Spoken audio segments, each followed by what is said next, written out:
નમસ્કાર મિત્રો, હું Ravindrasinh Chudasama, advocate, Gujarat high court notary, Bharat સરકાર. સ્વાગત છે આપનું મારી યુટ્યુબ ચેનલ આરવી લો ફર્મમાં. મિત્રો, આપે જોયું હશે કે ઘણા બધા કુટુંબોમાં તેઓના વડીલોની જન્મની અથવા તો મરણની નોંધણી કોઈ પણ કારણસર કરાવવાની રહી ગયેલ હોય છે, જેના કારણે તેઓની પાસે આવા વડીલોનું જન્મનું કે મરણનું પ્રમાણપત્ર હોતું નથી. આવી જ રીતે ઘણા બધા કિસ્સાઓમાં અનેક માતા પિતાઓ દ્વારા તેઓના સગીર સંતાનોની કોઈ પણ કારણસર જન્મની નોંધણી કરાવેલી હોતી નથી, જેથી તેઓની પાસે પણ જન્મનું પ્રમાણપત્ર હોતું નથી. હવે આવા જન્મનું પ્રમાણપત્ર અથવા તો મરણના પ્રમાણપત્રની જ્યારે તેઓને જરૂરિયાત પડતી હોય છે સરકારી કામકાજ અર્થે, ત્યારે તેઓને ખૂબ જ મુશ્કેલી અનુભવી પડતી હોય છે અને પરેશાની પણ અનુભવી પડતી હોય છે.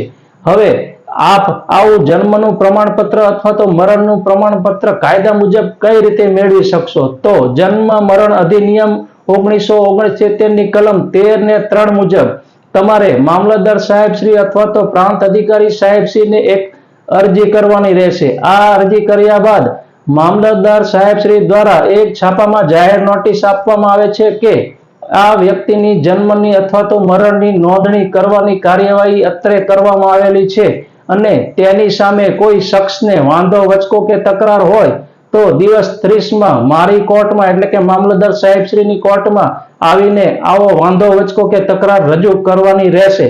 હવે આવો વાંધો વચકો કે તકરાર કોઈ શખ્સ દ્વારા ન કરવામાં આવે તો મામલતદાર સાહેબ દ્વારા એક હુકમ કરવામાં આવશે, એટલે કે ઓર્ડર કરવામાં આવશે અને તલાટી શ્રી ઓફિસની એટલે કે ગ્રામ પંચાયત ઓફિસ, નગરપાલિકા ઓફિસ કે મહાનગરપાલિકા ઓફિસને ઓર્ડરથી કહેવામાં આવશે કે આવી વ્યક્તિની જન્મની અથવા તો મરણની નોંધણી જન્મ કે મરણના રજિસ્ટરમાં કરવામાં આવે અને તેના સગાવાલાને જન્મનું અથવા તો મરણનું પ્રમાણપત્ર ઇસ્યુ કરવામાં આવે.